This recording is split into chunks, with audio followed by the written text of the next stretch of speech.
నిర్మించిన తర్వాతే ఏదైనా వనములోనికి తీసుకొచ్చాడు. అంటే ఏదైనా వనములో ఆదాముకి కావాల్సినవి అన్నీ సిద్ధపరిచాడు దేవుడు. ఆమె అంటే ఈ భూమి మీద మనం బ్రతుకుతున్నప్పుడు, ఈ భూమి మీద మనం జీవిస్తున్నప్పుడు మనం ఎలాగ ఉండాలి అని అంటే కనుక దేవుడు మనకి అన్నీ సిద్ధపరుస్తాడు అని నమ్మాలి. ఎలాగ నమ్మాలి అని అంటే కనుక నేల నుండి మొలిపించును అని అక్కడ మనకు కనబడుతుంది 9వ వచనంలో కింద. అంటే నేల నుండి మొలిపించును అంటే ఇప్పుడు మనకి తినే పదార్థాలు లేదా కాయగూరలు యొక్క వెజిటేబుల్స్ అన్నీ ఏది కావాలన్నా ఇప్పుడు విత్తనాలు వేయాలి. ఆ సీడ్స్ వేసిన తర్వాత ఆ రైతు ఎవరైతే ఉంటారో ఆ రైతు ప్రతిరోజు ఆ యొక్క వ్యవసాయపు యొక్క భూమి దగ్గరికి వెళ్ళి దానిని చూసి అది ఎలా ఉన్నదో దాని మీద అతడు దృష్టి పెట్టి దానికి కావాల్సినంత నీరు అందించి కొద్దిగా కాలం అయిన తర్వాత ఒక ఫలం అనేది వస్తుంది. ఒక సీజన్ అయ్యే సమయానికి అక్కడ ఆ రైతు ఏ విత్తనం అయితే వేసాడో ఆ విత్తనానికి సంబంధించిన ఫలం వస్తుంది. అప్పుడు ఆ ఫలాన్ని తినాలి. అది సిద్ధపరచబడడానికి ఒక మనిషి కావాలి. కానీ ఏదేను వనముని మొత్తము సిద్ధపరిచి ఏదేను వనములో ఆదామును తీసుకురావడానికి కలిగిన కారణం ఏంటంటే కష్టం అనేది మనుషులది కాదు. కష్టం అనేది నీది, నాది, మనది కాదు. ఎందుకు మనది కాదు అని అంటే కనుక దేవుడు మనలను చేసి ఉన్నాడు. ఆమె అందుకే దేవుడు మనల్ని చేసి ఉన్నాడంటే కాబట్టి మనల్ని ఎలా కోరుకుంటున్నాడంటే కనుక నరులు బ్రతికి ఉన్నప్పుడు వారు సుఖముగా అన్న పానీయములు తినడము కంటే మరి మేలైనది ఏమీ లేదు అని సొలొమోను చెప్తున్నాడు. ఆమె అంటే సొలొమోను ఆ మాట చెప్పడానికి కలిగిన కారణం ఏమిటంటే కనుక దీనికి మించినది ఏమీ లేదు అని సొలొమోను తెలుసుకున్నాడు. కాబట్టి ఈనాడు ప్రసంగి సొలొమోను ఏదైతే రాశాడో దాన్ని మనం చదువుకోగలుగుతున్నాం. ఒక్కసారి ఆలోచించండి. ఎప్పుడైతే దేవుడు నా కొరకు అన్నీ సిద్ధపరుస్తాడు, దేవుడు అన్నీ నాకు సమకూరుస్తాడు అని మనం తెలుసుకోకుండా మన అంతటి మనము ప్రయాసపడి మన అంతటి మనము ఇబ్బంది పడి చిక్కుల్లోనే ఇరుక్కుంటాము. ఒకసారి రండి, ఇదే ఆదికాండం 3వ అధ్యాయం 17 నుండి 19 వచనాల వరకు ఒకసారి చదువుతామండి. 19వ వచనం వరకు ఆయన ఆదాముతో నీవు నీ భార్య మాట విని తినవద్దు అని నేను నీకు ఆజ్ఞాపించినవన్నీ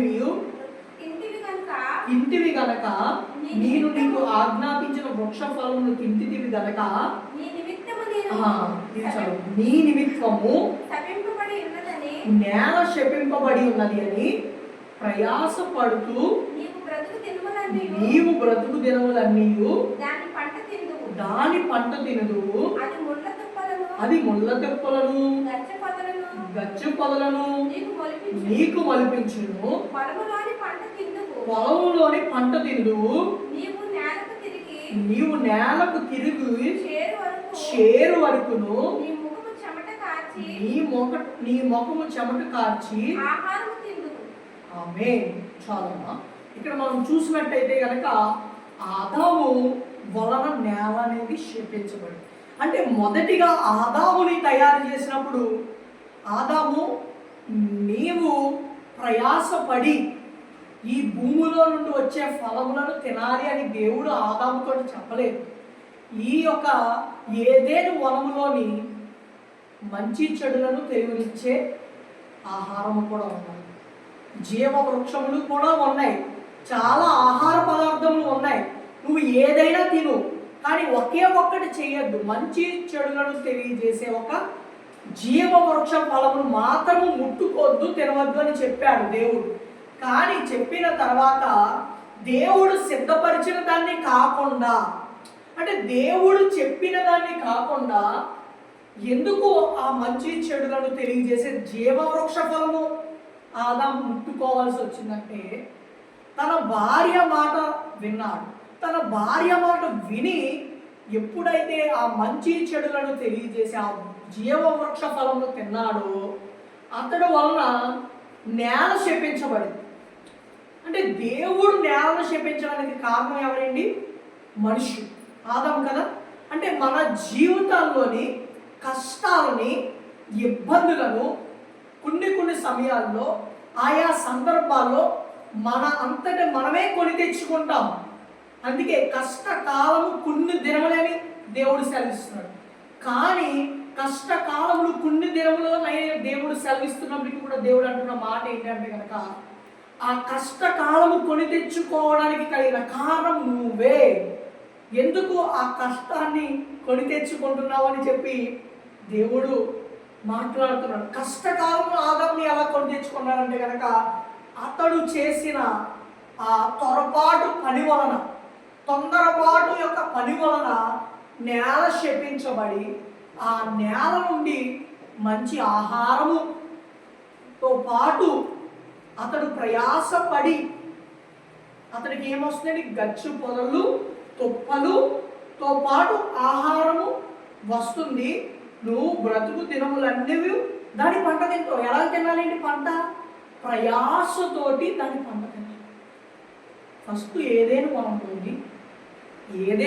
నిర్మించిన తర్వాత ఆదామును తీసుకొచ్చి దేవుడు, నువ్వు బ్రతుకు దినములన్నీ, నేను నిన్ను ఈ భూమి మీద బ్రతికించిన దినములన్నీ ప్రయాసపడి దీంట్లో ఉన్న ఫలములన్నీ నేను నీకు ఇచ్చిన అవ్వైనా నీ భార్య తినాలని చెప్పాడండి.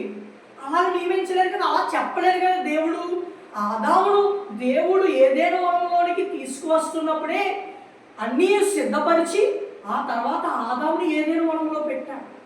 కానీ ఏదైతే వద్దు అన్నాడు, అంటే దేవుడు సిద్ధపరిచిన దాన్ని కాకుండా దేవుడు సిద్ధపరచబడలేని దానిని ఆదాము త్వరపడి తన భార్య మాట విని, అంటే తన భార్య మాట విని అని అంటే కనుక ముందు ఎవరి మాట విన్నారంటే ఆదాము దేవుడు మాట విన్నాడు.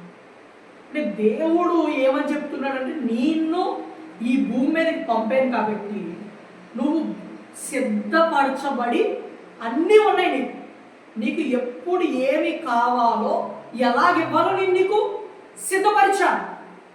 సిద్ధపరచబడినవి ఆ సమయానికి నీ దగ్గరికి వస్తాయి. నువ్వు ఎలా ఉండాలి అని అంటే కనుక, నేను నీకు ఏదైతే సిద్ధపరిచి ఇచ్చానో అది మాత్రమే పుచ్చుకోవాలి. సిద్ధపరచలేని దాన్ని నువ్వు ముట్టుకోకూడదు, సిద్ధపరచలేని దాన్ని నువ్వు పట్టుకోకూడదు. అలాగా ఆ రోజు అవ్వ మాట విని ఏదేను వనములో ఆదాము తినడం వలన ఏమి జరిగిందంటే, అతడు బ్రతుకు దినములన్నీ ప్రయాసపడి భూమిని పండించుకొని భూమిలో నుండి వచ్చే ఆహారం తీసుకొని అతడు బ్రతకవలసి వచ్చింది. అంటే కష్టాన్ని కొని తెచ్చుకున్నాడు. అంతేకాదు, ఆదాము కొని తెచ్చుకోవడం మాత్రమే కాదు, ఆమె బ్రతుకు దినములన్నీ ప్రయాసపడి పిల్లలను నువ్వు కనదువు. ఇంకా ఆదాముతో ఏమన్నా, నువ్వు బ్రతుకు దినములన్నీ నీ ముఖము నుండి చెమట కారును అని దేవుడు చెప్పాడు. అసలు కష్టాన్ని కొని తెచ్చుకున్నారు మొదటి మానవుడు. మన జీవితాల్లోని దేవుడు అన్నీ సిద్ధపరిచాడు అని మనం నమ్మగలిగితే ఆ సమయానికి దేవుడు ఇస్తాడు.